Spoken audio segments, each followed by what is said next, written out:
nimwumvirize ijambo ry'umukama mwebwe muhinda umushitsi iyo mwumvise ijambo ryiwe.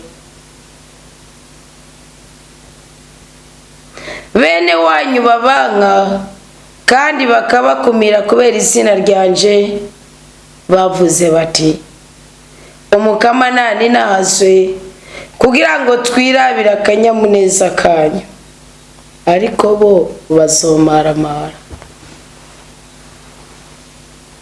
Tugire Kristo igitondo ciza cy'umugisha.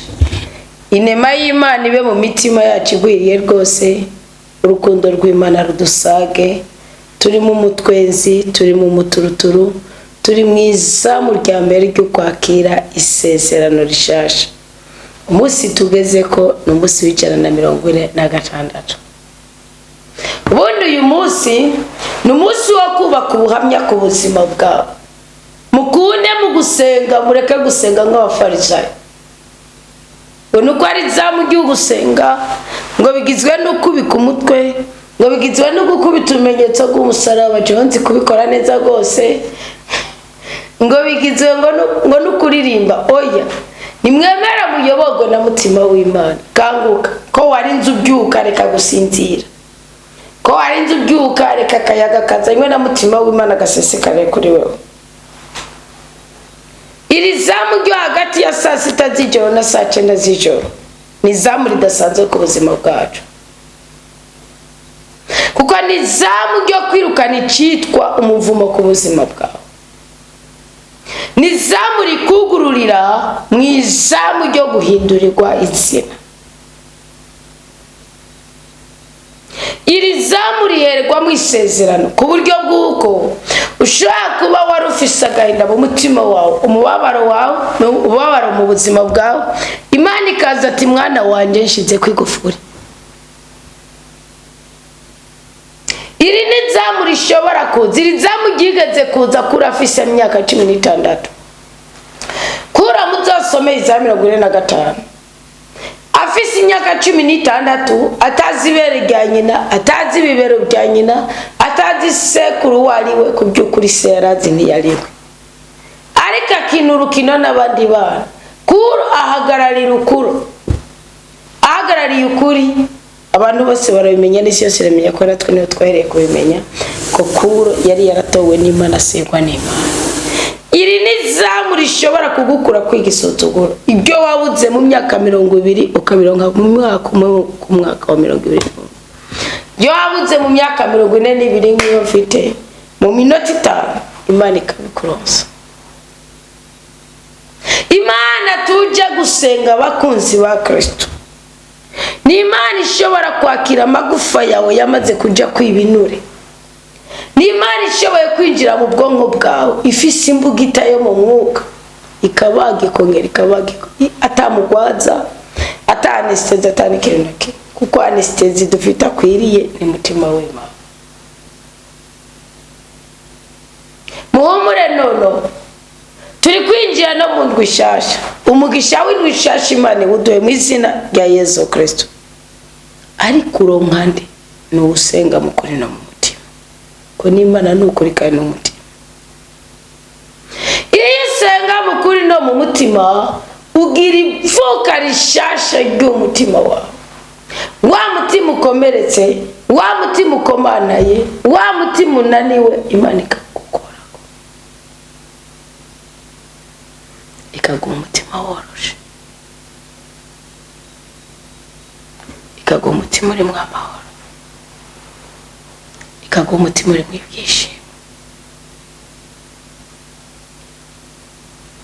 Ngo mwebwe mukunda kumviriza ijambo ry'umukama, ngo nimuryumve. Ngo kandi mumenye neza ko bene wanyu babanka bakabakumira kubera izina ryanje. Tugire Kristo. Ndabasabye muri iyi ndwi kugira ngo mu abantu bazima kandi bashasha mukumire icyitwa urwango marangamutima yanyu, kuko mwene wanyu niyo yakwanka.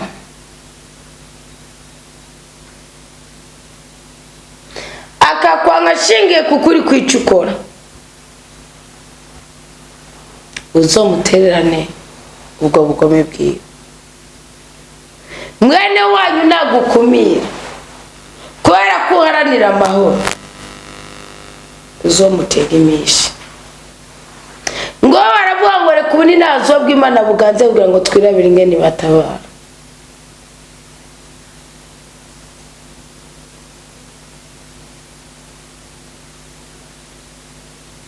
Uburyo bw'Imana bwo gutabara burenga igihumbi, ntibazasubiye kubahenda.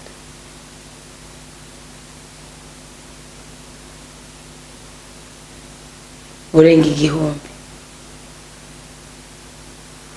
Ngo ababanga bagomba kubatetereza, ababakumira ngo bazoteterwa. Mbasabe isengesho ry'uyu munsi ibe isengesho ry'ukoga.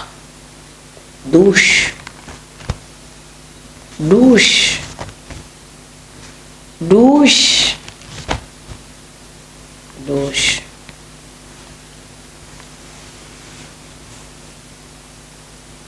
Ni woga dushe kuko Imana irakuburira nk'umuntu wayikunda cyane.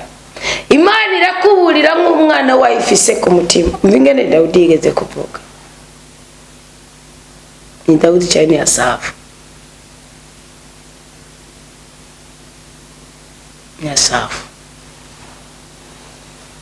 Yaravuze muri Zaburi ya 81 ngo gorora gahogo muririmbira Imana yo bukomezi bwacu. Mutera impundu Imana ya Yakobo. Bindi bigirwamana byo ni ubusa gusa n'ibirake gusa.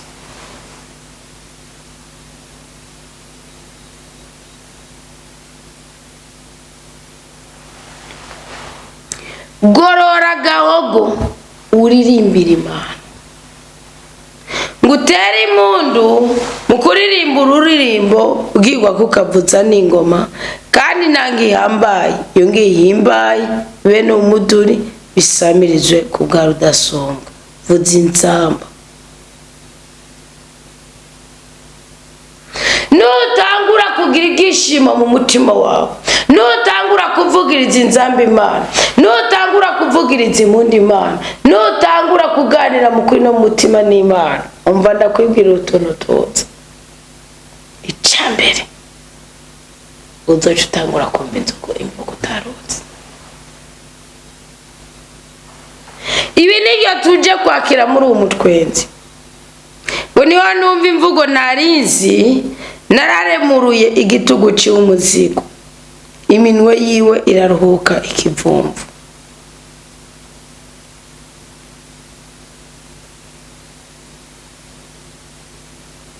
Ngo maganya waratabaje ndaheza ndakurokora. Ndakwihishura nihishije mu muturagaro, ndakugeza ku mazi ya Meriba.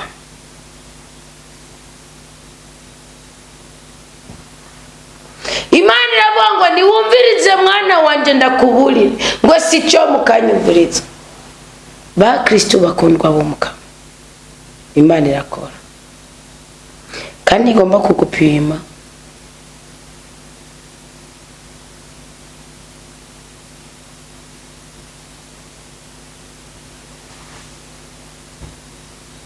Ntiwemere ko Imana isuzugurika werereye. Imana iravuga, Imana irakora. Ngo ntihazoba Imana yahandi ivugwa muri wewe. Mbabwiriza ukuri twinjiye mu ndwi y'umugisha. Ni indwi idasanzwe. Muri 365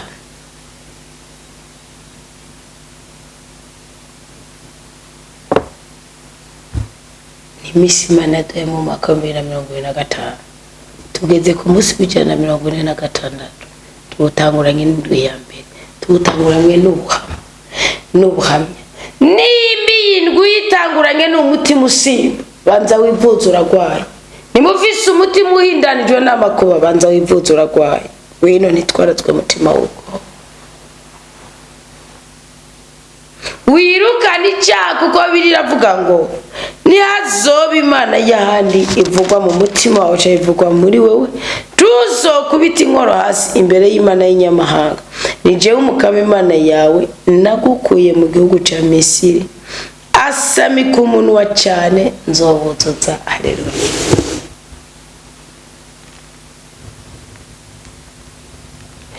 Jero nkunda Imana. Iri jambo ry'Imana riri muri Zaburi ya 81 ngo ni wasamika umunwa cyane. Ntabwo ushaka ibyo kurya Imana yiteguriye kubiguha. Ushaka kwambara, ushaka urugero, ushaka kurongora, ushaka kurongorwa, Imana yiteguriye kubiguha. Mugaba ngo asamika umunwa cyane. Kwasamika umunwa cyane ni kutiyorobeka. Kwasamika umunwa cyane ni kuba wewe. Nimba uri umuhanuzi w'umukama bikwemera ko utaguriye yembya ntubwira abasambanyi uti nimwihane ko murapfu. Nimba uri umuhanuzi w'umukama bikwemera ko utakubikora no gusambana ugasambana.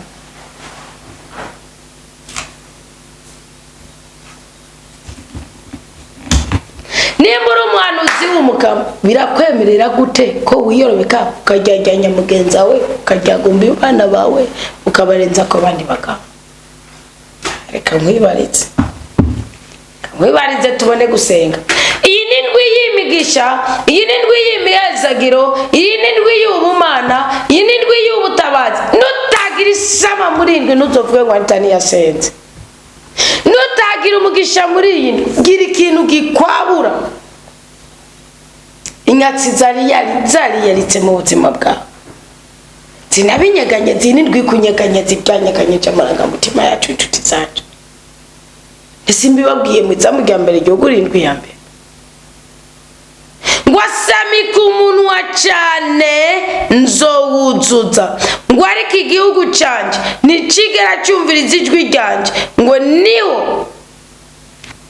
Nabona ko Israel igeretse ishaka. Mana tugire ikigongo ntitukabeho tutagushaka ko tutagushatse twugira gute. Biyabango kubera kudadika imitima yanyu. Wenjo cyatumye ndabatererana ubugaba bw'umutima wanyu kandi namwe mugaca mukurikiza imigambi nyababegito. Ngo se ngwiye igihugu canje kinyumvira ngo iyo Israel igendera mu nzira yanjye notsinza abasi bayo nk'aka kanya no hindukije ikiganza canje kubayigwanya. Ko Mana tugirira ikigongo utsinda abasi bacu mu kanya gatoya. Tugirira ikigongo ukure abaduhama. Tugirira ikigongwe.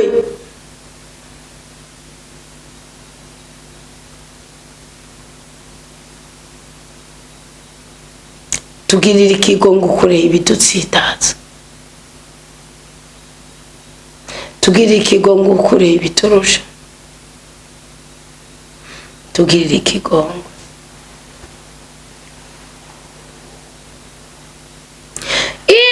Twari twisobanukiwe. Bibiliya ngo bangu mukama boheza bakicisha bugufi ngo kazokwamana ubwoba na naryo bwo gutinya imbyeyi yacu uyo yigaburiye ifu nziza y'ingano kandi no guhoza gace n'ubuki bwo mu gitanda. Namushaka ubugwa neza Imana ivuga ngo asamika umunwa wawe.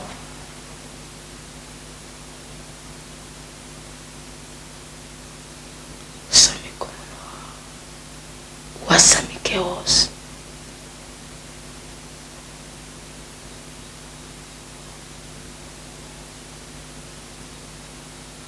Mukama twasamitse iminwa yacu nuko bishaka. Duhoza gaze ubuki bwo mu gitanda nushereze turiko turagutakamira.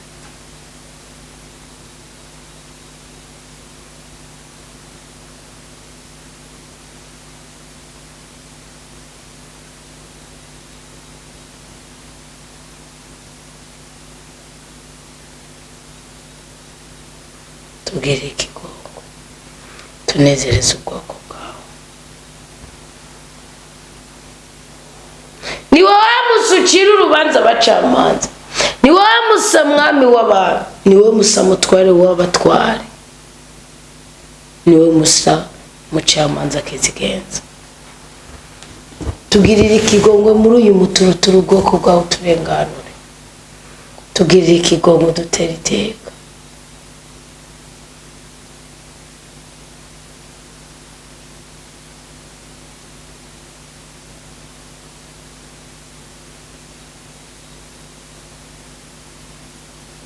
Tugirire ikigongwe. Tugirire ikigongwe muri iki gitondo dukure kwimyuka mibi duteza ibisuzuguro cyane cyane igisoko kibi tutazi tugashaka kwisobanukirwa bikanga. Abarozi basengereje ubuzima bwacu.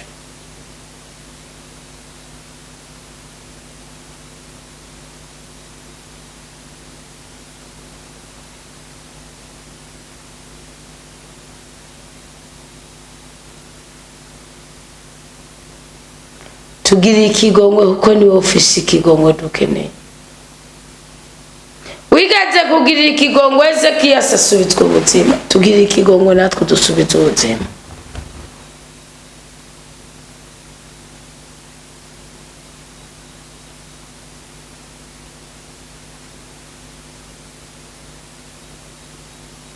Ntacyo tuzoburira na kimwe mu nyonga zawe. Niyo mpamvu duhisemo kubyuka tugusenga. Mukama udukundire tugushimire kandi tukwiragize. Niwe waduhaye kubona uyu munsi mushasha usa n'imisi idasa niyo twabonye kuri isi y'abazima. Uduhezagiriremo, uturindiremo gupfa urupfu rw'agashinyaguro, urupfu rwo gupfa, urupfu rwo kumaramara.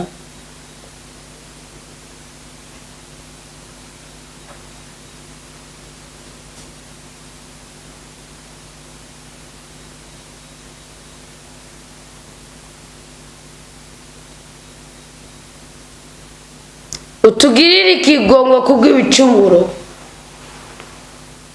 twakuye mu gisokuru cyacu n'ibyo twikoreye kubw'umwanzuro ugenda nabi kwacu. Mukama duhisemo kutazongera guhengama. Duha amahoro abana bawe, duha umunezero abana bawe. Uyu muturuturu nuduha umugisha mu biganza byacu n'igikundiro muranga kwacu. Byangiritse muri twebwe Mukama twirikirwa ngo bikure. Abarozi baturoze turitandukanije nabo. Abansi batugomeye turitandukanije nabo. Duhagurukiye kuba abana bawe. Nutugabe utugenze nk'uko ushaka.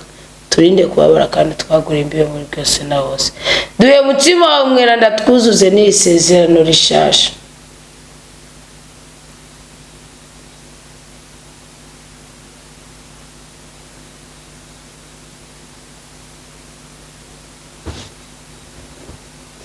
Igihe cyose uzonezereza imitima yacu tuzobivuga, tuzogushingira inaye nawe twemeze imbere ya Data.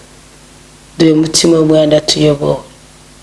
Icankira cirukane, imikosha yirukane, ubugwa bwirukane, imivuma yirukane, ubugwa n'ababyirukane, ishara ryirukane, inzika yirukane. Mutima mweranda mwigisha w'ijambo ry'Imana, uze ubanira natwe, umeze uvomere kandi wamishe iyi mbuto Mukama ateye natwe. Tugashigikira mu izina rya Yesu Kristo. Tunezereze muri iri joro dukugwe kw'imivumo y'indwi turondere turonke ibyo twabuze tubihabwe. Twarakwemere ko nudupfumbatisha tutazopfa turyaryanije abana bawe ubwoko bwawe ingoro yawe. None Mukama twihera umunezero, turinde gupfa, turinde guteterwa, turinde kumaramara. Iri sezerano ryuzutse yage muzotwigamba ko yafatiye ku ntege nke zacu, ahubwo intege nke zabo abarizo zitsindwa mu izina rya Yesu Kristo, kandi ubasha bwa mutima w'Imana budutsindishirize muri byose na hose. Amen. Imana nyina muri bishimire komeza ugura ikirere cyiza ku buzima bwawe. Ubundi ubuzima Imana iduha buri elastique. Nuci ugumizaho.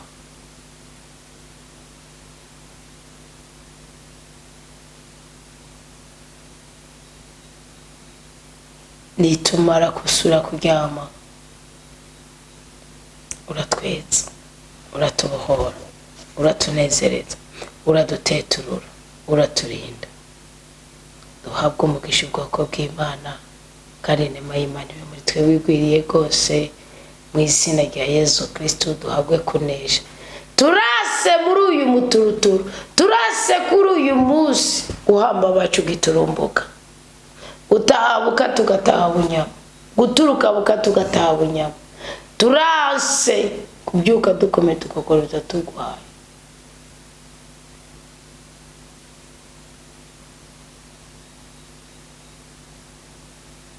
Turakiriye kuramba no kuranirwa mu izina rya Yesu Kristo. Umwuka w'Imana tubeko kandi turemera ubuzima bushasha buri mu mwidegembyo, igikundiro n'ubudahangarwa by'Imana bitugote mu izina rya Yesu Kristo umwami wacu. Amen, amen, aleluya.